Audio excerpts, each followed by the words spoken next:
music is more an introverted art and dancing is more an extroverted art. You expect from a musician absolute perfection.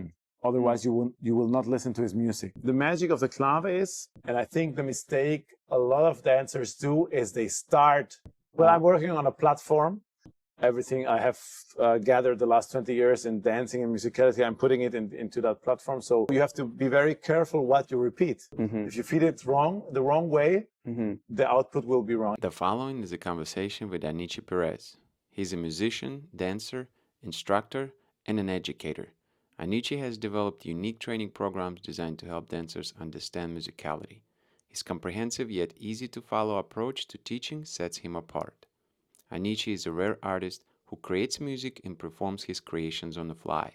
It is fascinating to witness his creativity and expression in person. He shares interesting details about his personal journey, valuable tips for dancers, and the costly mistakes to avoid. So I'm here with Anichi Perez. Hello. Thank you so much for taking the time to do this. Of course, my pleasure. Yes, so first thing, how your time has been in Fort Myers so far? What's your impression of Florida and everything that you've done so far?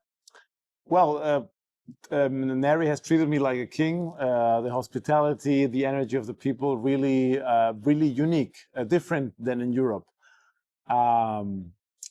And I've had a great time here so far. Yes, it's a totally different area for us Europeans. Florida is a little bit like, it looks like a fake world. Like everything is out of plastic, and you have to get used to it. Yeah. But yeah, that's because I'm living in another world, basically. There. Yes, yes. But no, I had a great time, and the energy and the willingness of learning was amazing. You think you will return again to do more workshops? Yes. Yeah. We are planning with Neri on doing a project together, maybe a little tour in the States. So I will be back. Great. So first thing, I guess, to learn more about you, you're kind of a unique individual in the sense that you are a musician and you are a dancer. And in my experiences, I don't get to see those type of individuals very often. It's normally person, either a musician or a dancer. You do both. So how did you get started? What were you first? And what kind of gets you going, continue to do these things? Yeah, it's a little bit like the chicken and the egg. Both things were always there. But my first big love was music. So dance was not so important when I was young. And I studied classical guitar in the conservatory in Quito with a Cuban teacher who was very strict. And I loved that Cuban, Russian, didactic, that mentality. I like it. And it gives you very good results in whatever you want to do, boxing or arts or science, or in this time it was classical guitar. And my mom always listened to salsa in the kitchen, so the salsa comes more from my mom. My father was playing a lot of piano. He's not a professional piano player, but music was always in our home. A lot of music. So my love for salsa or for music was always there. First classical guitar or a little jazz, and then when I got older, salsa took over. And then I discovered the dance. And then I went all into the dance, and I left music a little bit apart. And now I'm trying to combine both worlds. And during the pandemic, I bought a looper, and I started to play with a looper in my basement and connecting sounds. And then I created this system of musicality where people can see how each layer is how you build up a salsa groove. And technique today helps. This looper helps a lot. So it's a process. It's a long process, and I think now I have developed like the perfect product, the perfect combination of music, of technology, of dance. I have enough experience in the salsa world. I've been dancing more than 20 years, so I think the best Anichi in the salsa scene is now there. Now it's like the flower is perfect now. Yeah. Yeah. What has been more difficult, to learn how to dance or to learn music? I think it depends a little bit. Music is more an introverted art, you have to concentrate more. You have to go inside you. And dancing is more an extroverted art. You have to lead somebody else. You have to move your whole body. You have to project the energy outside. So they are different. They are both difficult, but different ways of different energies. I would describe it as more introverted. For me, music is more something I do for me. Of course, people are listening, but I'm more with me. And dancing, I'm more dancing for the people, more outside. The ear does not forgive. So you expect from a musician absolute perfection. Otherwise, you will not listen to his music.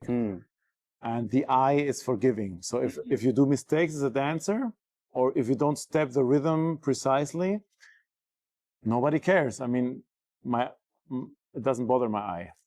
I mean, I always compare it if you go to a cheap hotel and you have like ugly art in the room, it bothers. It doesn't bother you so much. But if you have a bad sound, well, then it bothers you immediately. Right. So I think that's very unfair. Musicians, they have to be immaculate. They have to be perfect. Otherwise, nobody will listen to that music. And if you compare it with the grades in high school or university, I don't know how it is here in the States, but in Europe, if you have like 85%, is like already the best note. It's like in Germany, it's a 1. So if you have like 85% of the score of the points in the exam, you have an excellent exam. But if you do music and you do 85% of the song, you play it correctly, and you have a margin of mistake of 15%, it will sound horrible. Nobody will listen to your music. Ears are unforgiving. So I think in this sense, making music is more difficult. Which makes sense. Yeah. And dancers, you can cover mistakes, and you can do it with, you can put some energy, you can cover a lot. You can cheat your way to through dancing. And music, no. If I play the clave wrong in rhythm, you don't feel the groove, and that's it. Correct. Music more precise. Yeah. That needs to be executed exactly. Much more, precise. Yeah. How many musical instruments do you play? Well, my main instrument is the guitar. I play the Cuban tres, which is like the first piano in salsa. So the Spanish, they brought the guitar to Cuba. And the Cubans, they in order to play it louder, they make bigger spaces between the chords, so they can really hit the chords strongly, because there was no amplification back then, and they used metal chords. And they doubled the chords, so they are even louder. And that's why piano players play a lot of salsa tumbaos with 2 fingers. So they play the octave, king, ku, king, ku, king, and this octave sound comes from the tres, from the Cuban tres. And if you don't know what the tres is, maybe you know the sound of Buena Vista Social Club, this metallic guitar, that's a Cuban tres. And I really love this instrument. And then I play percussion. I love to play conga. I play all the minor percussion. But my strong instrument is guitar and tres. You seem to play quite a few instruments, because you did clave, you did the maracas. Yes. Yeah. So you're not mentioning everything. No, I'm not mentioning everything. Yes, maybe for me it's like obvious, right? But you're right. If you want to play maracas properly, it takes a lot of time. If you want to play güiro, it takes a lot of time. I play all these minor percussion instruments as well. And I think I play on a level which is good enough for my necessities. But I wouldn't dare to consider myself a percussionist, because they have to be even better. So I know enough to teach, and I do it correctly. But I mean, the sky is the limit. So there is a lot to learn.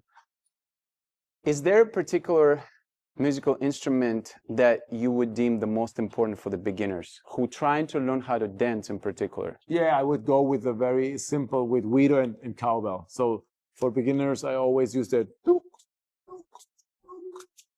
1, the 3, the 5, the 7, very simple, very straightforward. So they can really go dook, dook, dook, dook. So guido in combination with cowbell, it's very, and this is a very straightforward rhythm.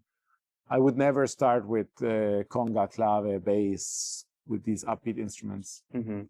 So if you are a salsa teacher, it's always good to start with the simple rhythms. With those simple rhythms, I know there are a couple apps online that can help you to isolate different instruments. Mm-hmm. Do you see more value in isolating instrument to train your ear and to move to a one instrument at a time, or do you think it's more advantageous, more important to put everything together, all the instruments, and listen to all instruments at once?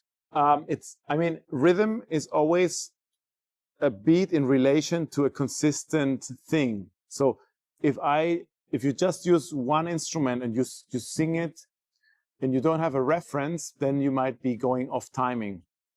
So always it's good to have like at least two things. One thing, a metronome, your foot, your voice, something which is not moving. Mm-hmm. It's going at the same speed. And then on top of that thing, you have to play an instrument or sing. For example, if I put the clave here, the clave would be ba, ba, ba, ba, ba, ba, but the metronome cannot move. If I just sing the clave, ba, ba, ba, ba, ba, ba, ba, ba, it can be faster and slower. So you need always a reference, which is a metronome, a guido, a counting, and then you put one instrument on top and then the next. So I would suggest always go with two things is the minimum. Mm-hmm. One beat plus one instrument, mm-hmm. and then two instruments, then three, then four, and then the whole band. Okay. So build up from two. Yes. Okay. Always, yeah. What is the significance of clave? And I want to keep it broad because I've been getting a lot of different information about it. So I want to kind of ask you a general question. Obviously, it seemed to be very, very significant instrument. I think you mentioned it's probably the most important instrument. Yes. But what is the significance of clave? How would you explain it to somebody who doesn't know about it and who's trying to learn how to dance? It's not so difficult. I mean, all the music which comes from Africa has this call and response tradition. Because if you listen to African music, you always have a chorus, mm-hmm. And then a solo singer responding to that. So it's always call, response, call, response. You have that in blues, mm-hmm. as well. You have that in a lot of music. And the magic of the clave is that the first part of the clave is creating tension. You have the tension there, and then you have the release. So it's always like I'm asking you something, and then you are answering. It's always that tension release, that call response, that question answer energy of the clave. So that's basically the energy, the energy behind the clave. You put tension in some parts, and then you release the tension. Mm-hmm.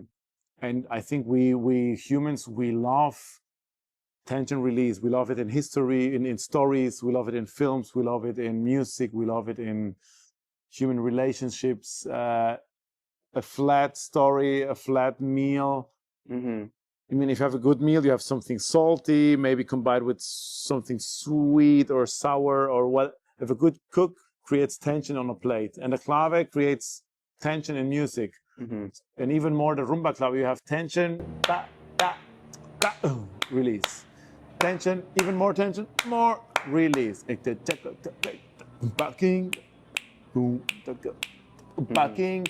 So I think the main contribution of clave is to include that African heritage of call and response into salsa. Mm-hmm. The knowledge that you've conveyed this weekend, information that you've covered, was very extensive because you went through 4 to 5 musical instruments. You broke down the counts of those instruments, and you explained how it all fits in within salsa and mambo. Why do you think? Well, I guess first that type of information is not, I think, readily available everywhere. Do you think part of it is people don't have the knowledge of that information, or do you think that people maybe don't know the importance of that information? Well, I think a lot of my colleagues, they have the knowledge, I know that. But maybe they don't have the patience to break it down. It's more, I think it would be a patience thing.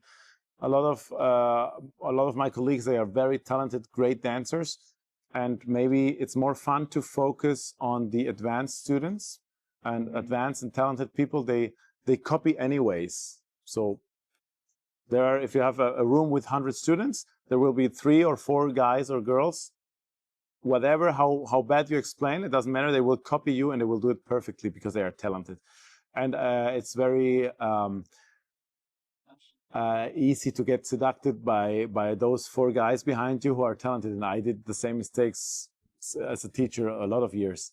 But then I realized, well, they will learn it anyway because they are talented. I want to change my method and I want to explain it for everybody, really for everybody, for the last person in the room. Everybody should understand it. And I think it's just the way you approach your teaching. Do you want to teach for the more talented? Do you want to teach for everybody? And a lot of dancers, they chose maybe to teach more the talented, which is fine, because you need, in the spectrum of salsa teachers, you need different ways of all different teachers. So I'm filling now the gap of really teaching for everybody. But I think it's important to have also a type of teacher like, I don't know, like Mykel. I really respect him and I love his dancing. And he's like an animal on stage. He gives you energy and he goes and you get energy. You might not get an explanation where it comes from, the counts, but it's a different way of teaching. Right. So for students, it would be advisable to start with me and then go to Mykel and not the other way around. Just to give you an example. And I'm talking about like the famous teachers. And then there are a lot of not famous teachers who really don't have the knowledge. And there is a lot of arrogance, a lot of ego. They don't learn, they don't go to learn.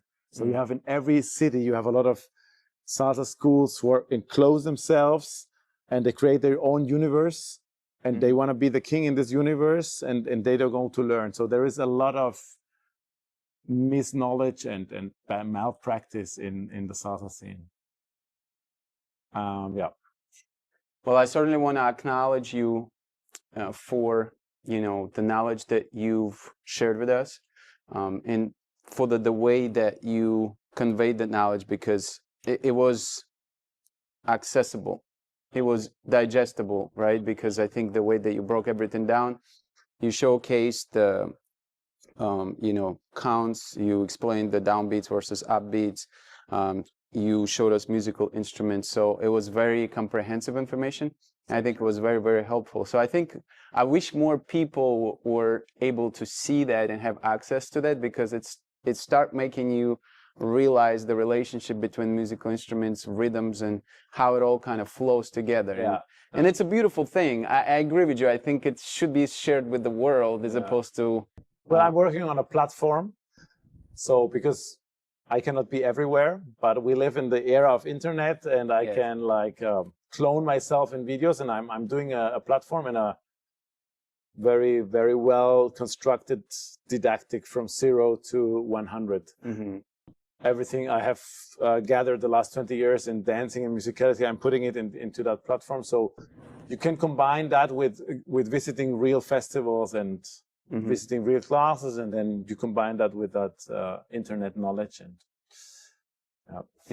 Is this your main project that you're working on? You still get to travel, or I travel a lot. Yes, basically every weekend.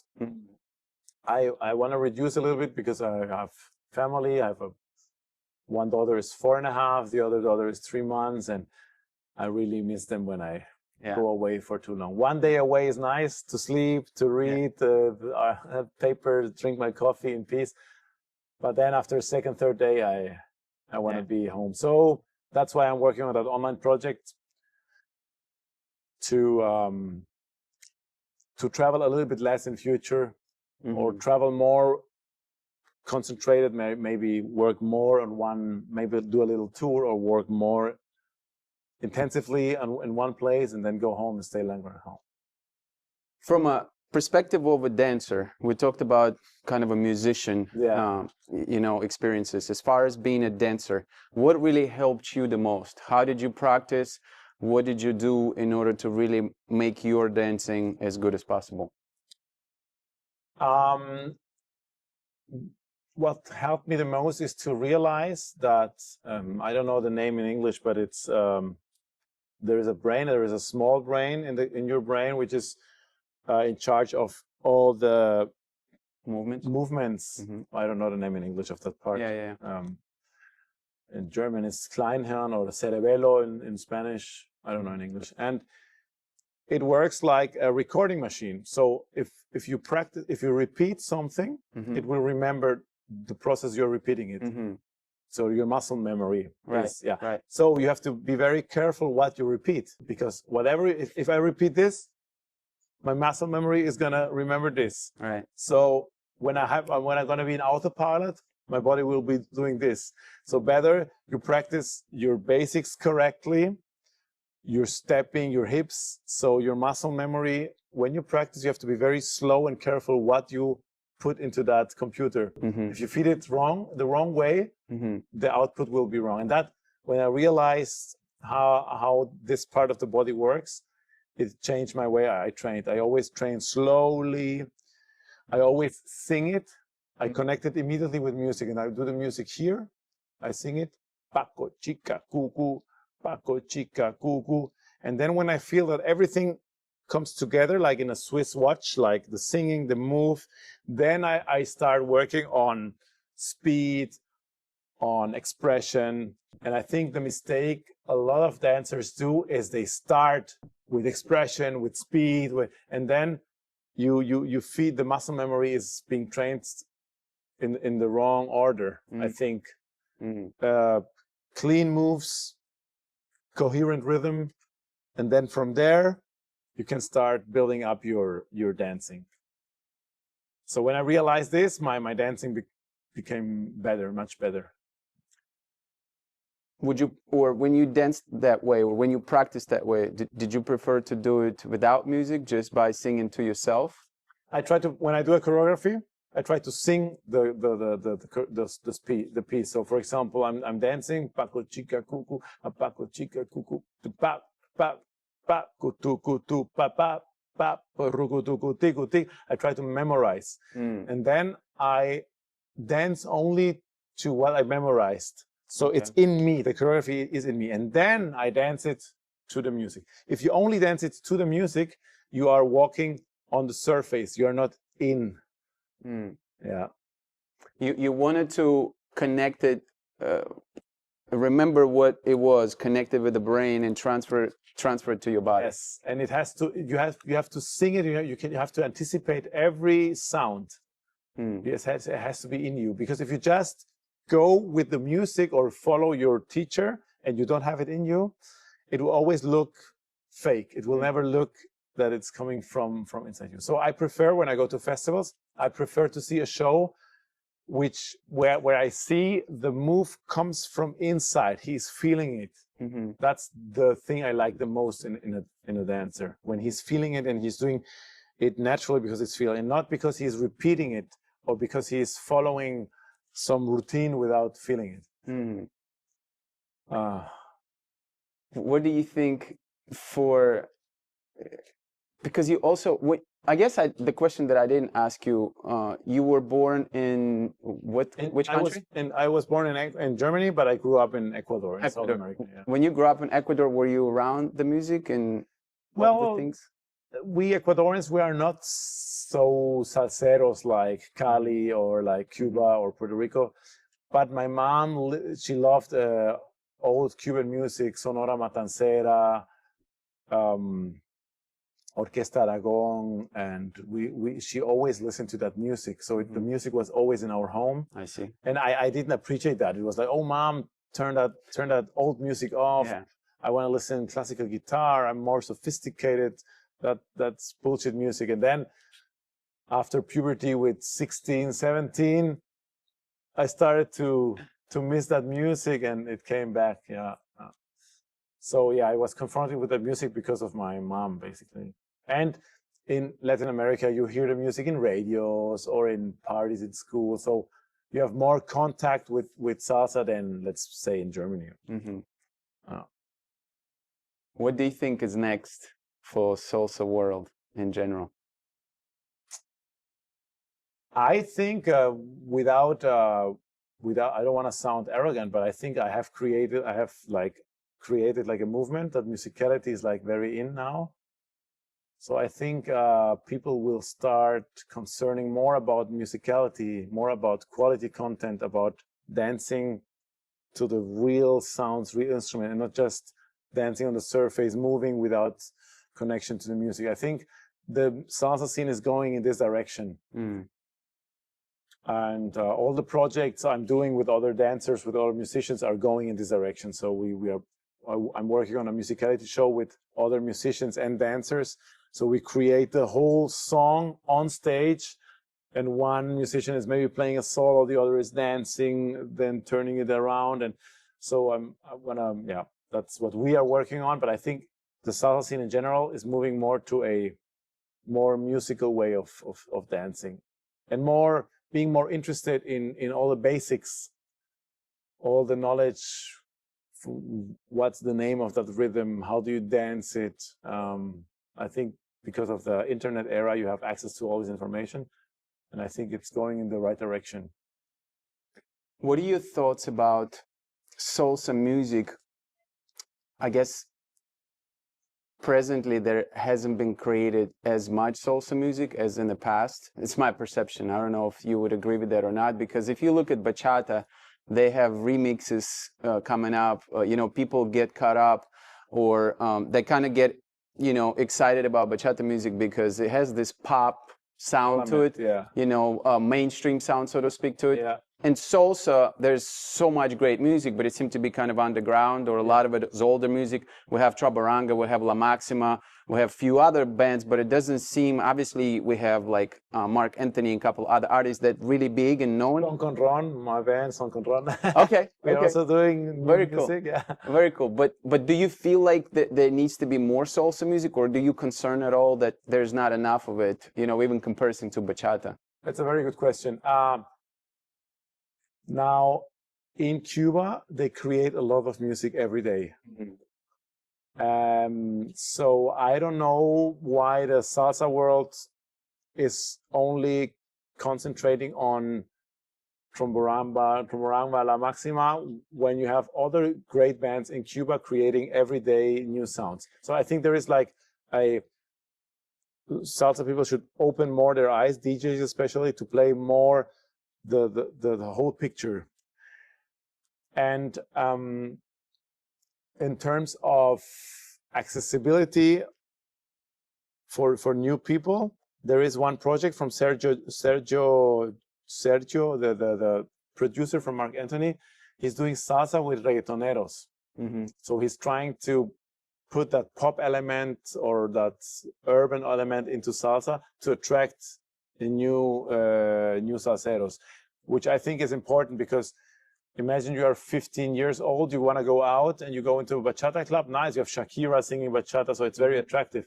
And if you go into a salsa club, they are still playing the old Fania records and still playing all stuff. So it's hard to get new people into salsa. So I'm a big advocate of also creating newer projects to attract new people to salsa. And then if they like salsa, they will discover the classics. And do you think, since you said Cubans create music every day, yeah, do you think it's a marketing issue that people don't know about, or what's the reason? Because it's a beautiful music, and I would think that more people be interested in it. Yeah, I think I know a lot of DJs, and my biggest critique on a lot of DJs is they are just playing just a slightly piece of the cake. Yes, yes. And if you just to mention a few rhythms, you have salsa romántica, you have guaguancó, you have jazzy salsa, you have light timba, you have hard timba, you have traditional son, Cuban son, you have the new son. You have New York mambo. You have the Latin classics like Oscar de Leon or Grupo Nietzsche. You have salsa with reggaeton, and I could go on and on. So 10 different styles. Mm-hmm. And if you go to a salsa party or to a festival, sometimes you just have salsa romántica and guaguancó, mm-hmm. and all the other. It's like going to a restaurant and they are serving you just rice and salads, rice and salad. Where is the meat? Where are my beans? Where's my beer? Yeah. So that's my biggest critique. And I think the responsibility of a DJ is to educate the people. Mm. So they should dare also to play some Cuban music. And Cuban music, is a little bit more spicy. They dare more.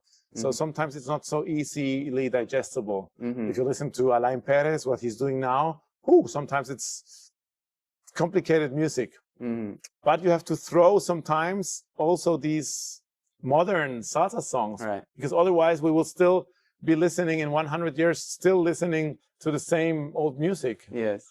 And music is evolving, and I think that's the DJ's responsibility.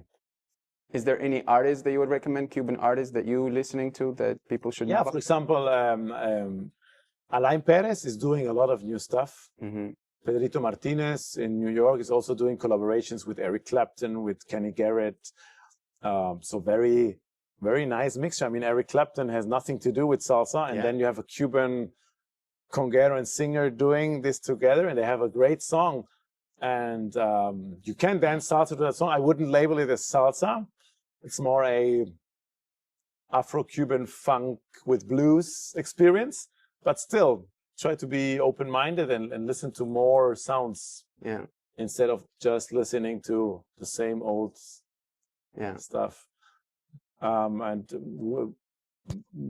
I also have a band with my brother and called Son Con Ron, and we also create every month new songs. We are releasing our new song this week, and we are trying to do Cuban music for the line dancer. That's our concept. That's so cool. Yeah, so we want to bring the Cuban world and the line world closer together. Because you have always Cuban festivals where they play timba the whole night, and that's also too much. And then you have the other congresses playing guaguancó or New York salsa the whole night, which is also boring. Yeah. Why don't you make a compromise? And yes. That's my biggest wish, to find festivals who mix more and DJs who dare this journey from one style to another and guide the dance floor in a very clever way. Yeah. Well, is there anything else that you would like to add that we didn't discuss that would be important?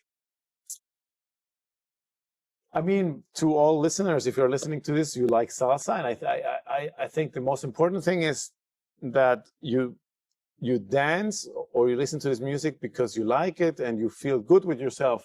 Whatever style you dance, whatever rhythm, I think the most important thing is to have a good time with yourself, with the music, enjoy life.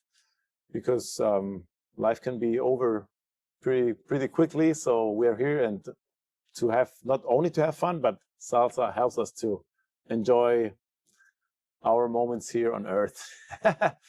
So I think that's, never forget that the fun part and the feeling good with oneself is, I think, the most important part. Well, Anichi, thank you so much for taking the time to chat with me, to share your wisdom, your knowledge, your perspective. It's been so insightful and so wonderful. I really, really appreciate it. I'm so thankful. Interview. Thank you. Y que viva la salsa. Thank you. Thank you.